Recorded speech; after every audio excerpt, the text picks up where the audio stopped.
Expressions are formed from variables and constants. जो expressions होती है वो किससे बनती हैं? वेरिएबल्स और कांस्टेंट्स से। वेरिएबल्स हो गए ए बी सी डी जो अल्फ़ाबेट आपके होते हैं, और कांस्टेंट हो गए आपके नंबर 1 2 3 4 5।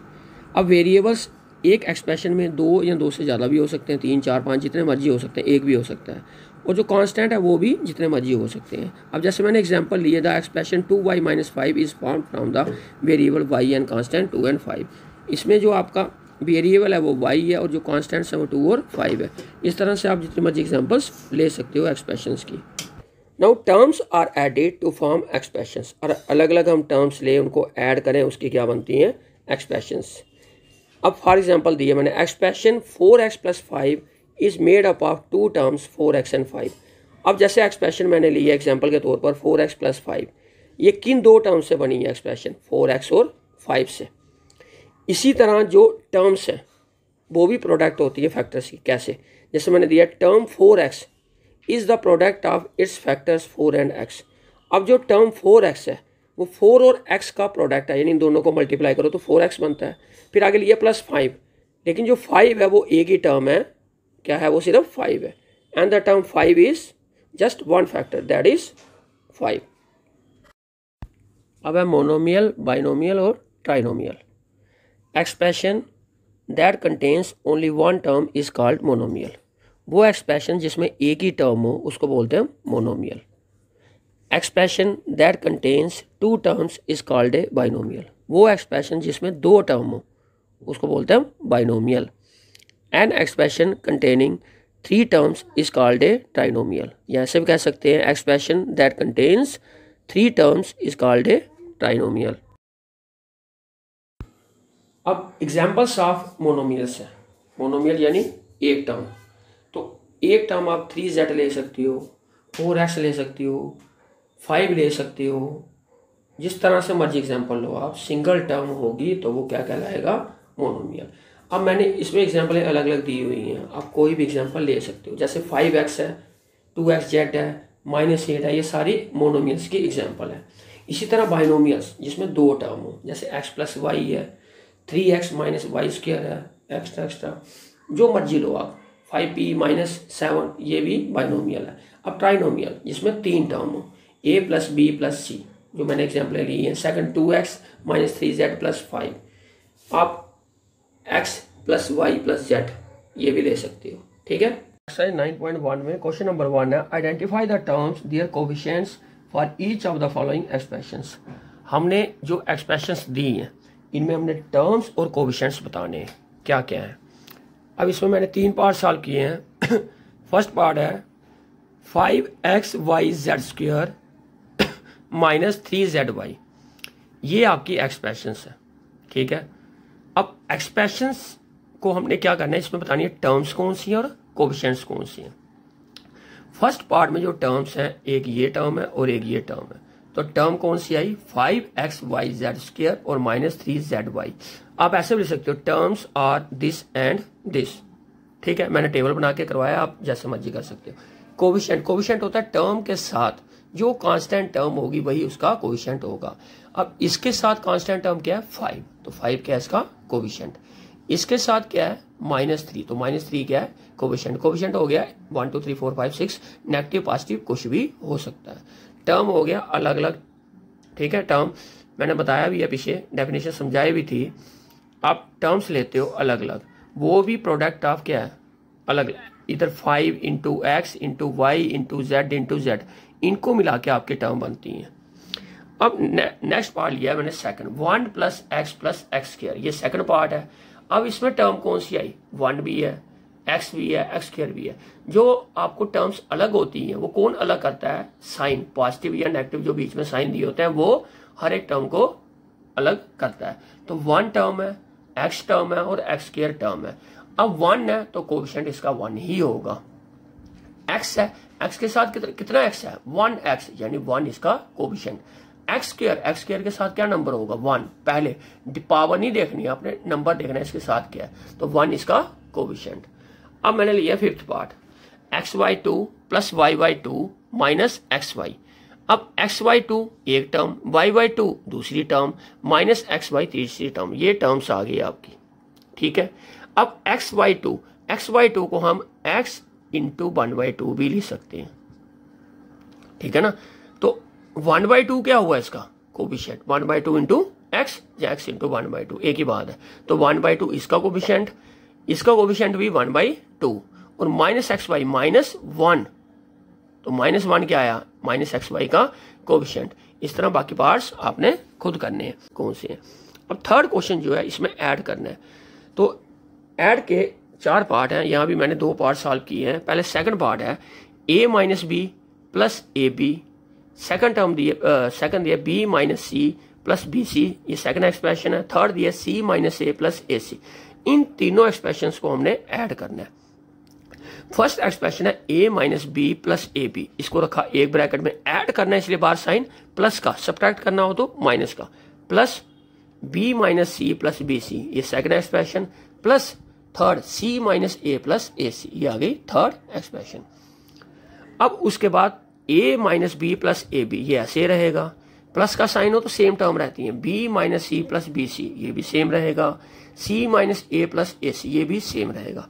अब अगर आप ध्यान से देखो, ये a पॉजिटिव है, ये a नेगेटिव, ये हो गया कैंसिल, ये b नेगेटिव, ये b पॉजिटिव, ये भी कैंसिल, माइनस सी नेगेटिव प्लस सी पॉजिटिव, ये भी कैंसिल।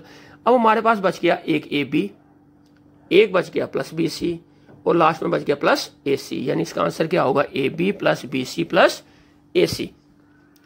अब थर्ड पार्ट इसका है 2p² q² minus 3pq plus 4 5 plus 7pq minus 3p² q²। इसमें आपको 2 ही एक्सप्रेशंस दी हैं, दोनों एक्सप्रेशंस को आपने क्या करना है, प्लस करना है। फर्स्ट एक्सप्रेशन लिखी ब्रैकेट में, प्लस सेकंड एक्सप्रेशन लिखी मैंने ब्रैकेट में। जब आप ब्रैकेट खोलोगे साइन सेम रहेंगे क्योंकि बाहर प्लस है, सेकंड वाली जब ब्रैकेट खोलोगे तो 2p² q² minus 3pq plus 4 plus 5 plus 7pq minus 3p² q², ये सारी की सारी टर्म सेम रही। अब लाइक टर्म वो होती हैं जिनके वेरिएबल्स सेम हो, उनकी पावरें भी सेम हो। जैसे 2p² q² एक है, और दूसरा है माइनस 3p² q²। नंबर आपका जो मर्जी आए, पॉजिटिव नेगेटिव जो मर्जी, लेकिन वेरिएबल अगर इधर p² q² है, दूसरा भी p² q² होना चाहिए। फिर मैंने लिया माइनस 3pq और प्लस 7pq, इसको अलग किया, 4 प्लस 5 ये अलग किया। अब 2p² q² और माइनस 3p² q² सेम, ये लाइक टर्म है, बड़ा किसका साइन है, माइनस का, तो ये माइनस में आंसर आएगा। 3 में से 2 निकाला 1, तो p² q² लिखो या 1p² q² लिखो, नेगेटिव में एक ही बात है। अब माइनस 3pq प्लस 7pq, यानी 7pq में से जब माइनस 3pq करोगे प्लस 4pq, बड़ा पॉजिटिव था इसलिए पॉजिटिव का साइन, 7 में से 3 निकाला 4। अब प्लस 4 और प्लस 5 कितना हो गया, प्लस 9। क्वेश्चन नंबर 4 जो है इसके भी 3 पार्ट हैं, मैंने 2 पार्ट सॉल्व किए हैं। ए पार्ट है subtract 4a minus 7ab plus 3b plus 12 from 12a minus 9ab plus 5b minus 3। इसका मतलब हुआ सब्ट्रैक्ट करना है हमने इस टर्म को, ये पूरी एक्सप्रेशन को सब्ट्रैक्ट करना है 12a इस एक्सप्रेशन में से, यानी इस एक्सप्रेशन में से इस एक्सप्रेशन को माइनस करना है। तो ये टर्म पूरी की पूरी आपकी पहले आएगी और ये बाद में, वो पहले माइनस ये, तो हमने फ्रॉम के आगे वाली टर्म हमेशा पहले आएगी जब इस सब्ट्रैक्ट होगा। 12a minus 9ab plus 5b minus 3, ये आगे पहले टर्म। फिर माइनस जो टर्म माइनस करनी होगी, जो एक्सप्रेशन माइनस करनी होगी, उस पूरी एक्सप्रेशन को ब्रैकेट में लिखना है। इसको आप ब्रैकेट में लिखो चाहे नहीं लिखो फर्क नहीं पड़ेगा, लेकिन माइनस के बाद वाली टर्म जो होगी वो हमेशा ब्रैकेट में आएगी। ब्रैकेट में लिखोगे तो मिस्टेक नहीं होगी। अब 4a जो माइनस करना है वो क्या है, 4a minus 7ab plus 3b plus 12। अब इसके बाहर कोई साइन नहीं है, ये टर्म सेम रहेंगी आपकी सारी की सारी। 12a minus 9ab plus 5b minus 3, ये एक्सप्रेशन सेम टू सेम रही।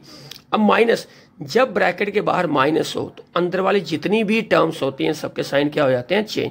Minus plus minus, 4a positive था नेगेटिव हो गया, ये नेगेटिव है तो पॉजिटिव, क्यों, माइनस माइनस प्लस होता है, और minus plus minus minus plus minus, तो ये ध्यान रखना है, जो नेगेटिव होगी वो पॉजिटिव हो जाएगी, जो पॉजिटिव होगी वो नेगेटिव हो जाएगी। तो ये आ गया minus 4a plus 7ab minus 3b minus 12।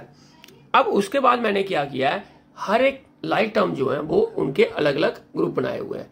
12a और -4a एक साथ लिखी, +5b और -3b ये एक साथ लिखी, -9ab और +7ab एक साथ लिखी, -3 और -12 यानी ab वाली एक साथ है, bb वाली एक साथ है, a वाली एक साथ है और कांस्टेंट टर्म एक साथ है, ताकि प्लस माइनस करने में आसानी रहे। लाइक टर्म हमेशा एक साथ लिखोगे तो प्रॉब्लम नहीं आएगी। और 12a पॉजिटिव है, 4a नेगेटिव है। 12a में से 4a गया, बच गया 8a। 5b positive, 3b negative, बड़ा पॉजिटिव है तो 5b में से 3b निकाला, 2b। -9ab + 7ab, बड़ा माइनस का है तो 9ab में से 7ab गया, 2ab। अब -3 और -12, -3 और -12 कितना हो गया, -15, क्योंकि दोनों में साइन माइनस का है तो ऐड हो जाएंगे, लेकिन साइन माइनस का। अब बी पार्ट आपने खुद करना है, वो भी सब्ट्रैक्ट का सेम मेथड है। अब सी पार्ट क्या, सब्ट्रैक्ट सी भी सेम ही है, टर्म्स अलग अलग दी हुई है। 4p² -3pq + 5pq² -8p + 7q -10 from 18 -3p -11q + 5pq -2pq² + 5p²q। अब इस पूरी एक्सप्रेशन को सब्ट्रैक्ट करना है 18 माइनस इस वाली एक्सप्रेशन में से, तो 18 -3p -11q + 5pq -2pq² + 5p²q, ये पूरी एक्सप्रेशन पहले लिखी, माइनस जो माइनस करना है वो बाद में, यानी 4p²q -3pq + 5pq² -8p + 7q -10, जो एक्सप्रेशन माइनस करनी है वो बाद में लिखनी है और बाहर साइन किसका, माइनस का, क्योंकि हम इसको सब्ट्रैक्ट कर रहे हैं। ठीक है, फर्स्ट फ्रॉम सेकंड, सेकंड वाली पहले आएगी और फर्स्ट वाली बाद में। फर्स्ट वाली के पहले किसका साइन होगा, माइनस का। अब जब आप ये वाली ब्रैकेट खोलोगे ये साइन सेम टू सेम रहेंगे, क्योंकि बाहर कोई भी साइन नहीं है। लेकिन जब ये ब्रैकेट खोलोगे साइन चेंज, क्योंकि बाहर क्या है, माइनस, तो ये बन जाएगा -4p²q, ये +3pq, ये -5pq², ये +8p और ये -7q और ये वाला +10, साइन हमने कर दिए चेंज। अब फिर वही लाइक टर्म हमने एक साथ की। अब -3p और +8p ये दोनों एक साथ, -11q और -7q ये दोनों एक साथ, 5pq और 3pq ये दोनों एक साथ, -2pq² और -5pq² ये दोनों एक साथ, फिर 5p²q और -4p²q + 5p² और -4p² ये भी एक साथ। अब कांस्टेंट टर्म बची है, फर्स्ट वाली 18 है और लास्ट वाली टर्म +10 है, ये भी एक साथ।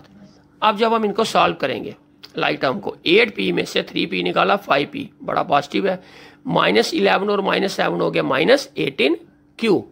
वेरिएबल जरूर लिखना है साथ में, 2 पेन और 3 पेन, 5 पेन होते हैं, पेन जरूर, तो वही वैसे p और b आएगा, q भी आएगा, जो वेरिएबल आप प्लस माइनस करें वो वेरिएबल जरूर लगेगा। अब -11 और -7 हो गया -18q, +5pq और 3pq दोनों पॉजिटिव है तो बन गया 8pq, -2pq² और -5pq² तो बन गया -7pq²। एक बात का ध्यान रखना, लाइक टर्म ही प्लस माइनस होंगी। अब +5p² और -4p² बड़ा पॉजिटिव है, 5 में से 4 गया 1p²। जैसे मेरे पास 3 पेन है, मैंने 2 पेन किसी को दे दिए, क्या बचा, 1 पेन। वैसे 5 में से 4 निकाला 1p², तो 1 आपकी मर्जी है, नहीं लिखो। 3 पेन में से 2 पेन गए तो हम जहां तो बोलेंगे 1 पेन या बोलेंगे पेन, तो ये p²q यानी पेन। ठीक है, +18 और +10 यानी +28, तो ये आंसर होगा इसका। एक बात का ध्यान रखना है, जो लाइक टर्म्स है वो आपने एक साथ लिखने के बाद ही प्लस माइनस करना है, ताकि क्वेश्चन सॉल्व करने में प्रॉब्लम ना आए। Thank you students.